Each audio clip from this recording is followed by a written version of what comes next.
Hi, I'm Susanne Clayton. I live in Bodfari, and I'm coming with my local community group and campaign group called Ffowcs, Save Our Green Spaces. Will you support Wales's Nation of Sanctuary ambition, and what immediate steps will you take to change the story about asylum seekers and migrants? Diolch, thank you for that. Can we start with Carley, Murdoch, Dyson, please? Yeah, sure. And in answer to that question, absolutely. It's such an important question when it comes to creating thriving communities as well. It's so important. But I do want to sort of start by saying it's not a fully devolved issue currently in Wales. So we don't have powers to do absolutely everything. But it's something that we would hugely support the Nation of Sanctuary for Wales. I think there's been lots of misinformation about it as well, and so we would look to clear that up, make everyone aware of the benefits that it's bringing to communities across Wales. We would look to strengthen support for refugees, asylum seekers and migrants. We would also look to strengthen Anti-Racist Wales Action Plan as well. And when it comes to changing the narrative around asylum seekers and migrants, I think we need to start by looking at the fake news that you just have to open any social media app and you're bombarded with outright lies a lot of the time. And so part of that is holding social media companies to account, and also putting more of the facts out there, so that not being scared to say that migrants and asylum seekers are beneficial to our communities. They bring a lot of knowledge and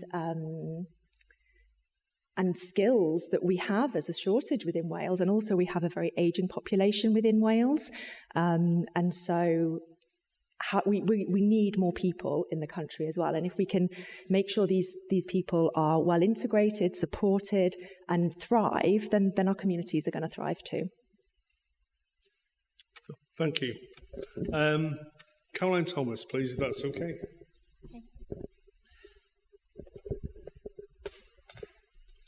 Thank you. Yes, I absolutely support the Nation of Sanctuary.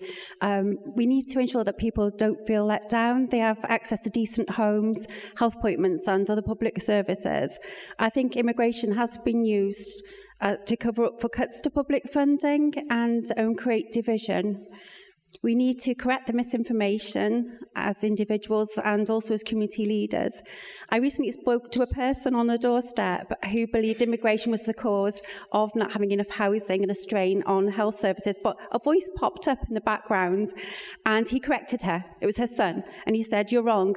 They don't have right to public housing or any recourse to public funds, Mum."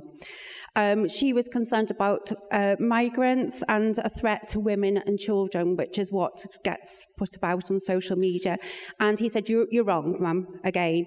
88% of violations are caused by white British men. So he was actually correcting her while I stood there, which was amazing. And we need to carry on doing that as individuals as well. We have demonstrations in Mold regarding putting asylum seekers in places, but I was a counsellor there and we helped families before. We helped them working with charities, and it was done without people knowing. And, that needs to happen. We worked with asylum seekers from Liverpool who planted trees near the River Allen. I attended community events with Ukrainian singers, Afghanistan musicians. It happened without people knowing. It was fine. It was happy. It was safe. We need to make sure that... 30 seconds. Okay. I just want to also say, that Nation Sanctuary funding is to help people integrate. I met a Ukrainian person who was living in the area. She was living in an abusive relationship. She was a teacher in Ukraine. She wanted to use those skills here. And when we had asylum seekers moving here, I put her in touch with an officer who went through the correct process, but employed her as an interpreter. She was able to have her own independence and then was able to move away from that abusive relationship, helping others. Thank you, Carolyn. I just wanted to tell that positive story. Thank you.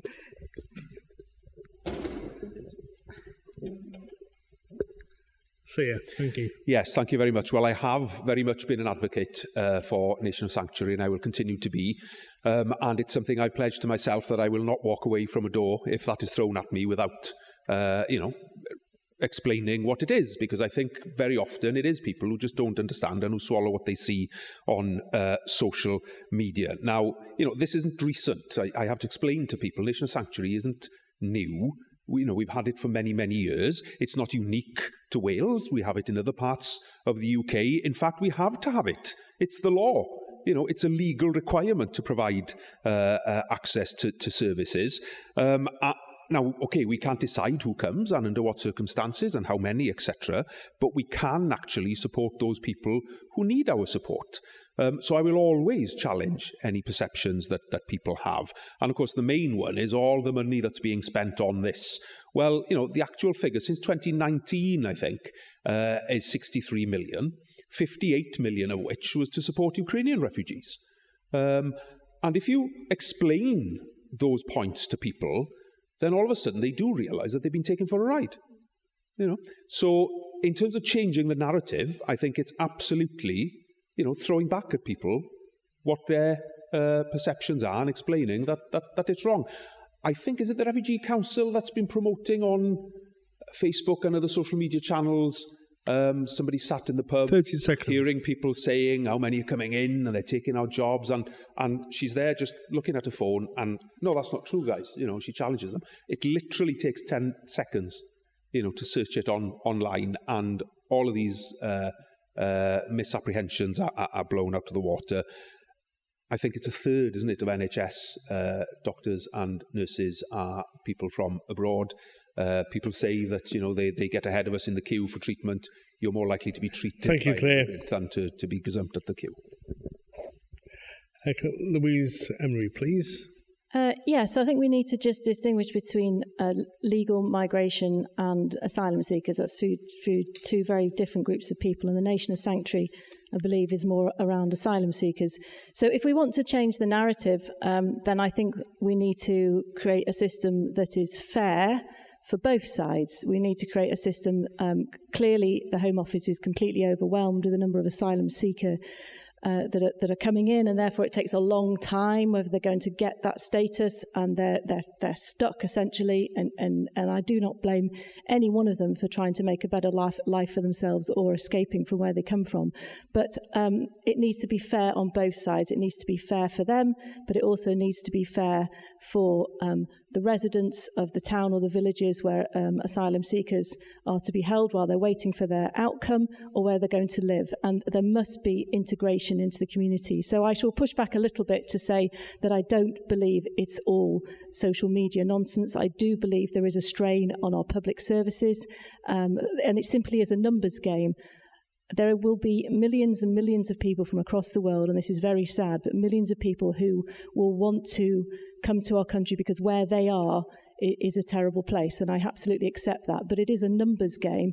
How many are we going to accept on our island, essentially? What is the numbers? And I kind of allow you to sort of think about that, how many? Because if there is a relatively sensible numbers every year, then I think that's something that reform would completely agree 30 with. seconds. But we feel that the numbers are excessive, and we feel the system isn't fair for people who are living in the communities where they are feeling the impact, particularly on the South Coast, of extra human beings. It doesn't matter where they're from, what their culture is, it doesn't matter. They're just extra human beings that need to be looked after, and that is providing a strain on services. So I would push back a little bit that it's just sort of rumours on social media. Thank you. Thank you.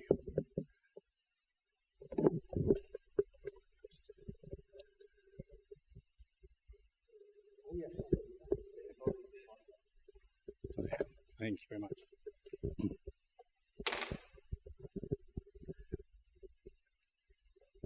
Gareth, sorry. Right. Thank you. Well, I'm afraid our short answer is also no. We don't support the Nation of Sanctuary policy. But this isn't down to a lack of care. We just don't see it as a devolved issue. There's far too many examples of current Senedd projects that aren't devolved issues, that are frittering away money and taking us away from our core projects, such as the NHS and education. We believe the Senedd is focusing on its core responsibilities and doing this efficiently as possible, cutting away waste, allowing individuals in Wales to benefit from these efficiencies. The nation of sanctuary policy is not needed to accommodate genuine refugees, such as those fleeing the war in Ukraine. And that's clearly demonstrated by other parts of the UK. England has taken in almost 100,000 asylum seekers in the past year. It doesn't have a nation of sanctuary policy. It's not an essential. There are financial arguments against it, which feel crude when you're talking about people seeking asylum, and you could argue that the numbers are fairly irrelevant. But that always hits harder when times are hard. And so it creates a bigger argument for people when our first question was about a cost of living crisis. Wales fundamentally is financially and structurally just isn't in a position to go above and beyond what the UK government is already doing. I think it's also worth considering potential damage being done by having the divisive policy that roughly half of the parties here are for or against. It gives xenophobes something to target, and then it also forces those in favour of it to fight even harder against it. It's divisive. We're using up one of our questions here tonight, debating the existence of an unnecessary policy where our efforts should be focused on our devolved responsibilities as a Welsh government. Thank you, Gareth. You're welcome.